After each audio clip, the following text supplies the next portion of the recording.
We've finally made it to Snezhnaya. Look at how far we've gotten since the very start of the game. The beautiful landscapes, the incredible stories, even the characters have leveled up. I mean, look how obvious it is.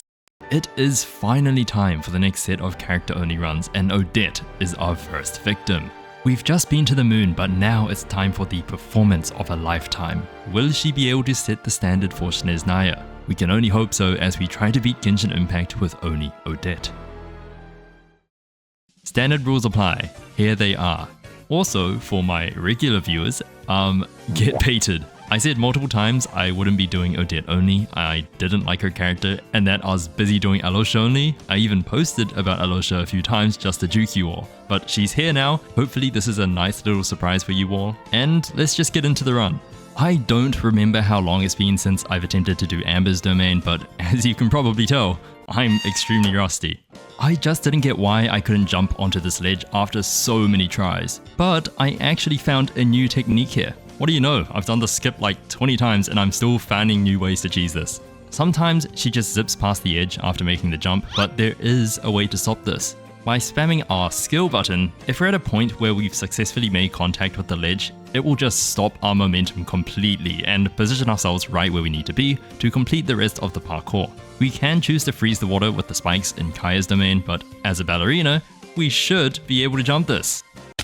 And Lisa's domain just took one try this time, so that is Act 1 done. Act 2 starts off with the Eye of the Storm, and Odette's skill can somehow hit it in the air, so it's just a free fight.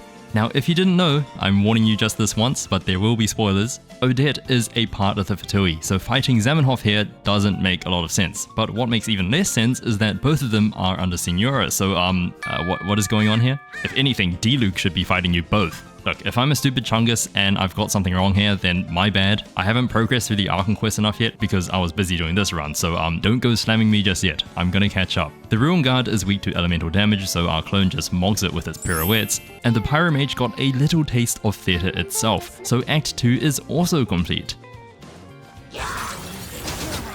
Okay, 2000 damage already. Looks like you have some competition, Linnea. We'll talk about why she's doing so much damage so early into the game in just a bit. Let's just finish off Mondstadt first. Just like in Sandrone only, Hydra enemies are just not allowed to move. But neither can we, because in this fight against Dvalin, we somehow, phased through his neck. Like, I don't even know how this is possible. Like, we're doing some damage to him, sure, but we couldn't get out, and everything except the big hit of our skill managed to touch him, so, like, what the helly? All good though, we did manage to take him down after only one more rotation, and finish Mondstadt without an end screen yet again.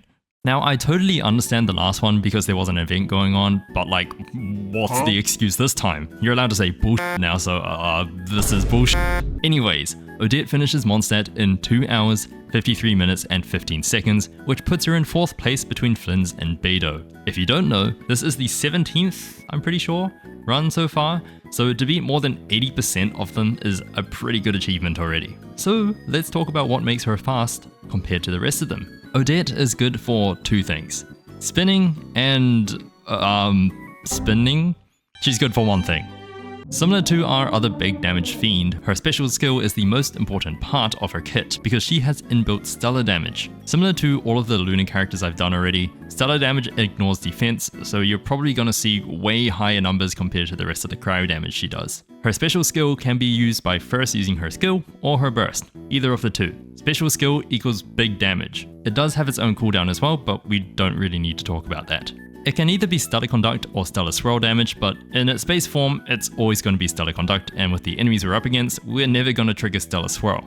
Now we can increase this damage thanks to her other talents. Her burst does a bunch of regular cryo hits, but increases the stellar damage, so typically you'll want to use her burst first and then her special skill. Both of her Ascension talents also increase her stellar damage, and her stellar passive, well, it's called a stellar passive for a reason. Also, if she creates a pulsar field after reacting with Electro, she does even more. We have the potential to do quite a bit of damage. The rest of her kit doesn't really need too much explanation. She is a sword user, so we're running the free prototype Rancor until we get a better weapon, and we can indeed break cryo shields thanks to that.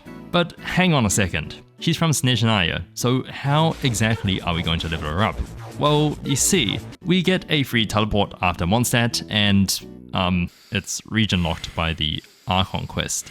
I'm not going to go too into this because most of the time we play as the Traveler, especially in the gun game, but we do have to spend about 40 minutes here just to unlock the rest of the map. Now, is doing the Archon quest illegal? I'm technically not doing the whole quest, just enough to unlock our access to the region, so no. But unless the devs change this, there's literally no other way to enter Snezhnaya without some form of bug abusing or co-op mechanic. Forgetting about this, Odette is actually really good for collecting materials because her passive talent allows her to show the location of local specialties in Snezhnaya. Her local specialty is these flowers here. They're pretty easy to collect, a lot of them are planted around Snezhnograd. Her boss on the other hand is a bit of a pain because of its mechanic. Not as bad as the other new one, but we'll save that for another video. The boss drains its health bar to create a shield with breakpoints, which means it can't get destroyed by one big attack. Each bar has its own HP, and we need to destroy them one by one to stun the boss. Otherwise, it just heals it back up. Ore damage hurts it, but stellar damage does even more. At around 3 bars left, it starts charging up an attack, and if we don't get rid of the remaining bars, it hurts a lot. So the strategy here is typically to save the special skill or burst until it does its charge up. That's all we need to farm for now. She can't level up her talents just yet, so let's go ahead and start Liyue, where we meet up with another member of the Fatui. Mooncarver lets us spin to win. Quite literally. We're just dancing our beautiful self around the monolith. I honestly feel sorry for them. Someone please tell me how this works. It's already happened like twice. There's no way our range is that high. Anyways, jumping from point to point in Cloud Retainer's domain is nothing for a ballerina like us. And Li Dang was really far up the mountain this time. That's supposed to hurt. No it isn't, Odette. No it isn't. Am I the only one finding these things annoying as f***? It's not just me, right? Now's not the time to cook yourself, Odette. We can instead cook these slimes by hitting a new damage high of 6,396. Oh, I take it back. Okay, but here's where I actually got cooked. Xingqiu's quest should be right here after Act 2, but for some reason, it isn't. Remember how we had to go to Snezhnaya to complete the Archon quest to unlock the map? Well, because of this, we gained a lot more adventure XP than usual, so I thought it would be fine to skip on a couple of character quests. But I completely forgot that Lisa's quest is required for Xingqiu's quest for some stupid reason, so I had to go back and complete that. But because we're at such a high adventure rank, it triggers the Hexerai quest, and then we get blocked again by Diluc's quest. But that's not all. Because we're 2 levels higher than when we should be doing Lisa's quest, the Cryo Slime Shield in Lisa's domain is so much harder to deal with because its HP scales way more. This was almost as bad as the time I got stuck behind Farina de Fontaine at the airport. May I have your name, please? Fontaine's most beloved star, Farina. Can you spell that for me? That's not even the end of the blockers, but it's good for now. We can go ahead to the last act of Liyue. Yeah, I don't think dancing next to the fan is gonna help Odette. If you were Fatui, I imagine that you would be entitled to a generous reward from the Tsaritsa herself. What do you mean by this, Child? I'm literally Fatui. Child isn't particularly hard. He's the 11th Harbinger while we're a subordinate of the 8th. He's just annoying because he dashes everywhere and can just dodge our big attacks. We do get a few hits in on him, but he also gets a few on us too. In the end, his rough fighting style is no match for our elegance. Really, man? Capitano's not going to be happy with you after this one, my guy. Why is she so angry though? Liyue is complete in 8 hours, 50 minutes and 32 seconds, which means we've actually fallen in the rankings by 1 place down to 5th. But will she keep her composure or fall down even further? Like always, we're hiding the leaderboard. Actually, nah, we're not doing that this time. I did get a comment in the last video asking why I hide the times, and after a bit of reflection, I thought, well, why not? We're still gonna keep the placing hidden because otherwise the final score doesn't really feel as impactful, but from this run onwards, I will compare between the other runs for the rest of the nations. But before we get into the next nation, we've still got to clean up some abyssal mess. Or not, because we're blocked by Diluc's quest yet again. Look, Diluc, I know you have an agenda against the Fatui, but I need you to calm the f down for 2 seconds. Leave all the angst to this guy right here.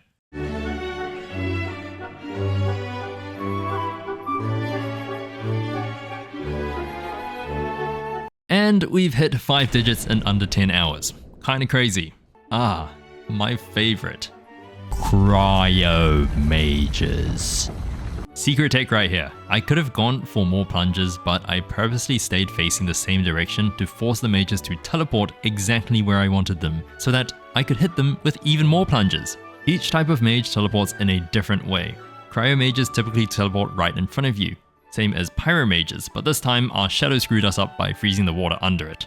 I had to go hit the archer so the clone would change target and allow the pyro mage to drown. But now it's time to tango with the Herald, and it's just unable to reciprocate our movements as we continuously freeze its ass. And that's the end of Dainsleif, which is perfect timing because we also hit AR30 right here, which means it is finally time to go face our commander in Inazuma. There's only one thing I need to make sure I don't do in the transport balloon fight, and that is to make sure I don't beat these guys up too fast. Luckily for us, it seems like our damage output speed isn't as fast as Snezhnaya, so there's really no risk of summoning an extra wave of enemies here. This guy somehow sprinted right at the door and gave himself a concussion or something because he instantly lost all the will to fight. Maybe he was just enchanted by our graceful and sophisticated performance. It was worth a try, I guess. There's one thing I haven't mentioned. Odette's shadow only passively attacks anything considered as an enemy. Things like rocks, monuments, and target dummies can't be targeted. It's not too much of a downside, but it means that we're obviously not going to be able to beat the archery test. Or this one. But we can beat this one. The Electro Shield allows us to trigger Stellar Conduct, which increases our damage against the big guy and lets our skill also do Stellar Conduct damage. Also, I learned that our skill can be interrupted mid-animation, which sucks because we don't get the big hit off. Welcome to the Delusion Factory, where I share one hot take and you get to decide whether or not I'm delusional. Okay, I really need a name for this bit. Can someone suggest a name, please? I don't want to have to introduce that every single time I do this. I've already mentioned it in this video, but why is Snezhnaya region locked? It doesn't make sense. Sure, there's Shadow Realm zones and train stuff and other stuff that needs tutorials, but like, there's no need to integrate that right into the Archon quest. What about all the new players who get into the game and the only way to upgrade the characters they pull is by starting the Snezhnaya Archon quest? Are we for real? And like, I'm speeding through the dialogue on this account because I don't want to be heavily spoiled because I'm gonna play it properly on my main, but even then, it still took me around 40 minutes. Imagine how long it takes normally, maybe as much as 2 hours, just for the first bit of the quest. They should have done something similar to Little Guy in Natlan, just like bring it up and then unlock the map. Imagine pulling a Snezhnaya character after the quick start is removed. What then? They have to go through literally every single Archon quest just to get to Snezhnaya. Inazuma all over again, but like 8 times as long. Am I not wrong? There's no way they can just keep it like this, and I sure hope they don't. They've added so many opportunities for new players, but I feel like this was just another step back. I'm sorry. Alright, that's enough criticism. It's finally time to face our commander, number 8 of the Fatui Harbingers, La Signora. Signora's first phase has cryo resistance, which means we do quite a bit less damage to her. Most of the damage here comes from our physical attacks, and we're still doing quite a bit with them. But that's not even the problem here, because it's time for a dance of fire and ice. The issue with Odette is her shadow's targeting.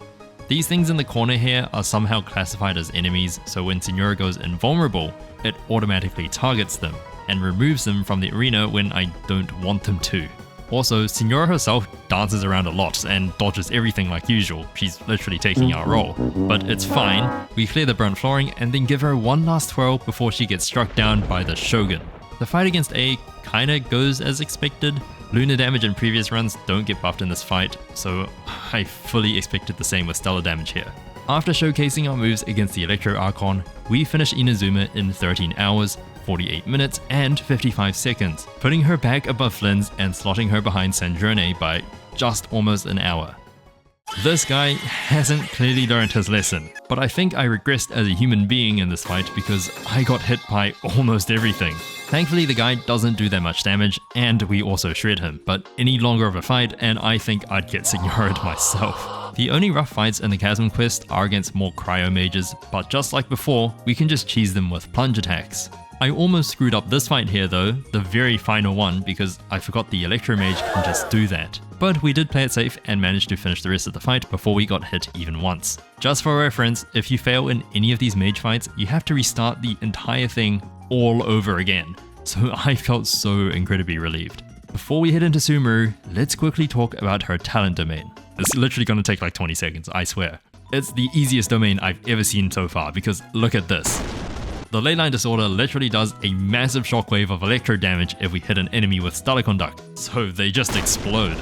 Sumeru, here we come. This is one of the rare chances you'll be able to see Odette's charged attack because it's kinda useless in combat. There's a long charge up and the damage just isn't that good compared to the rest of her attacks. Normal attacks are just better and faster. But we have to use them here for the withering, so there's really no getting around it. On our way to Port Ormuz, we did a drive-by on this Eremite group and hit a new high of 19,848, overtaking Nefer for 6th, and then we quickly clean up Ain al-Ahmar as well, which means... Okay. Ooh. Oh, that was the wrong move.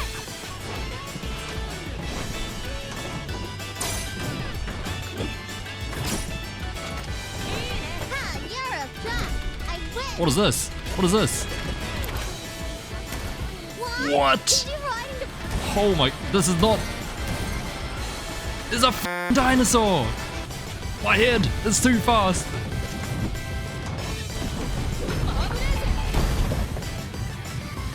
Oh. Nilou versus Odette. Who would win? Or versus Traveler, no one's topping that masterful display.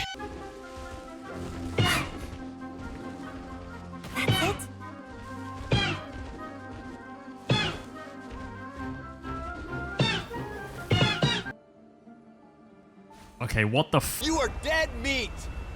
I want to apologize.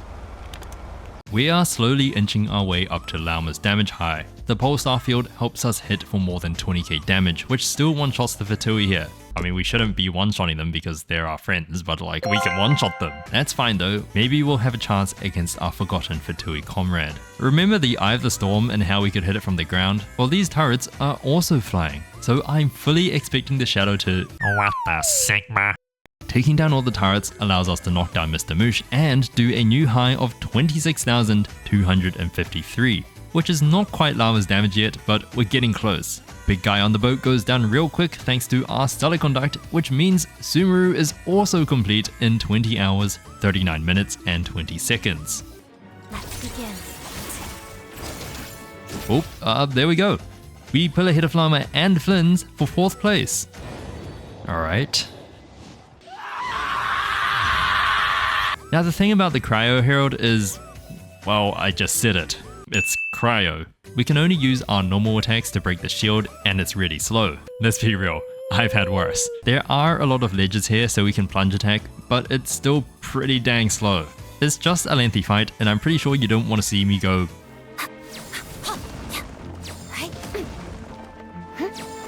for like 3 minutes straight, so let's just move on to Fontaine.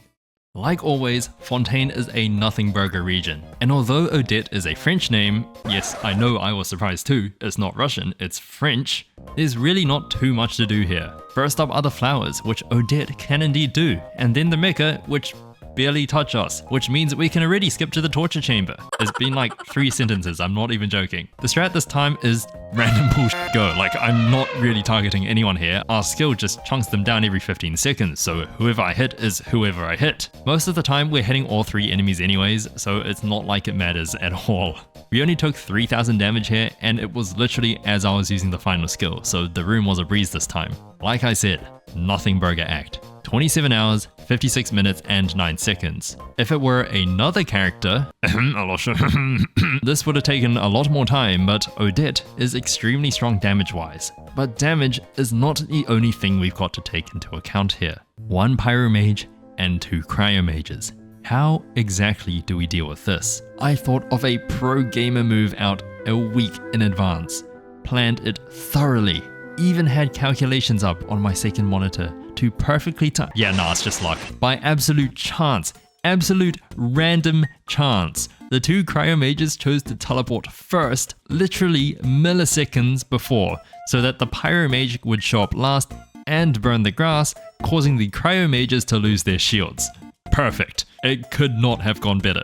All it takes for this to not happen is for one of the cryo mages to show up last and melt away all of the burning grass, or for the pyro mage to teleport somewhere else, or for the pyro mage to not teleport at all. There's like 14,605 different possibilities in which this wouldn't work, but it did happen thanks to it arriving late by literally a couple of frames. Oh yeah, and then I vaporized this guy's ass anyways. I unironically think this is the coolest thing I've done this entire run, and it's all thanks to me. Not to luck, not to the game's programming, or me, alright? I am totally not gaslighting you all, you better believe me, or 2020 model Ayaka and faceless Ayato will show up in your room at 3 AM and sacrifice you to the Thunderbird.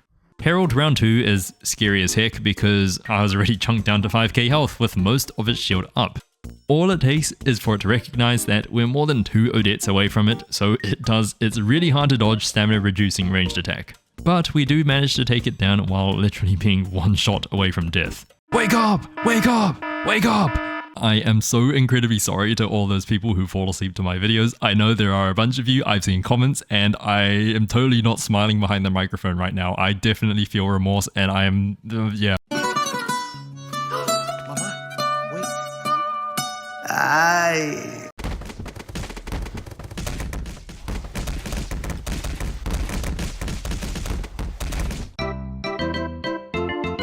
Remember how Odette's skill doesn't target non-enemies? Yeah. The only way for us to get the shadow to hit the pylon is if there's another enemy nearby. Now I can foresee enemies to stand next to the pylon by purposely tanking hits next to it, and luckily the shadow's hits are AoE, so when it does attack the enemies it will also hit the pylon. We can do our special skill, but that only hits it like 5 times, and then we've got to wait another 15 seconds for it to refresh. Also, I forgot I left Kachina in the party on accident, but it's fine. She doesn't really do anything or provide any buffs, she's honestly just there for moral support. Next up is the name fragment fight, and although our application isn't the fastest, we do set a new high of 37,492, overtaking Snezhnaya for 3rd place. This fight in Act 3, where I always keep crashing out on, is nothing for Odette. The Hydro Gunner doesn't even get a chance to fight back, and the Electro Hammer shield disappears into thin air. Cryo is just the best element for this fight. Thank you Odette for saving my sanity. I can't wait to replay this fight with Alosha next week and instantly lose all of it. Thanks to the Flame Max here, the grass starts to burn, which breaks the pylon shield for us, and somehow we create the Polestar field on top of it, so it looks extra dapper with its nice little hat now. But thanks to this, our stellar damage gets buffed even further, which allows us to hit the final high of the run, 50,974. Yeah, there's no way we're beating Linnea, I'm sorry. Lumi is just a f***ing beast. There's only one good thing about Mimiflora, and that, unlike pylons, they're classified as enemies, so Odette's shadow will actively target them, even though it's really f***ing slow. The bad thing is that it's cryo, so even though I tried to do the burning grass technique, we just melted away. Also, I don't know how, but the second Mimiflora somehow ignored literally every enemy and decided to seek us out personally, like, hello, is this Natlan Dragon tech support? Your AI has gone haywire and has gained sentience. It thinks it's Master D-Luke from the Dawn Winery. Please, come fetch up your faulty merchandise. Odette literally died thanks to the second one. Like, why are they ganging up on me? I had to go all the way past the way up for this f***er to stop targeting me and come back up to Pakao and the other NPCs. Like, it's still trying to hit me with a melee attack all the way down here. Someone fix this guy, please. Last thing here is the burning technique to get rid of the final pylon shield, and after that, Mawika literally just cleans up the rest. So that's Natlan almost done, because in Act 5, there's this thing. Do something, you stupid Natlan! And therefore the entire run is complete in 35 hours, 5 minutes and 9 seconds, which puts her in 3rd place overall, just ahead of Skirk by under 10 minutes. Now, as you can see here, it looks like cryo characters are the cream of the crop, but then again you have Escoffier and Chongyun all the way down here, so like, it's just coincidence, okay? Or is it? Let's put her in the ratings and see how exactly she performed. For combat. Now, you may be surprised by this, but she gets a 4, not a 5. The only reason behind this is that her sustain is non-existent. She has no healing in her kit and can get interrupted during her skill. That is kinda it, but in all fairness, she does need it compared to the other characters up there. Even characters like Snezhnaya and Flynn's have ways to get around taking damage, but the wind up for Odette's special skill is just way too long for comfort. Her combat outside of her skill is okay, it's not terrible, but it's just not consistently strong like characters such as Skirk and Mawika. If she did Linnea level damage and one-shot literally everything to the point where she didn't even need the sustain, then sure, I'd give her a 5, but she still falls a bit short for most enemies in the late game, even at the second highest damage. Farming is a 5. Her materials are actually really easy to obtain. Her flowers are just lying around Snezhnaya, and her talent points out exactly where they are. Her boss doesn't really need any special reaction mechanic, you just need to do enough damage. Her talent domain is literally the easiest one yet, and because she's a sword user, we don't have to farm for sword materials, we can just put prototype rancor on her and call it a day. I mean, she hit 50k damage with it, I think it's fine. Exploration is a 2, there's nothing special here, end of explanation. And finally, enjoyment. She's fun. I like her character, and this run confirmed it. Her abilities are fun to use, and they're very pretty as well. But I'm gonna be completely honest, I can't really find a reason why I enjoyed it. It didn't really feel as exciting as shooting straight beams of death with Snezhnaya or sucking them into vortexes with Farazan. It just was fun. There's not really anything that makes her kit special, but I don't know, I'm sorry for the poor explanation, but there unironically isn't one. She doesn't really have that oomph factor, which makes me want to give her a 4 here. So in total, Odette's final score is 15 out of 20, and so she joins the big clump of characters sitting around that score. Not bad at all. So, what is next? Now I know I've been posting about Alyosha, and I'm glad to say that he will also be coming out. It's not like I've swapped him out for Odette or anything, he's still in the works, so look out for that next.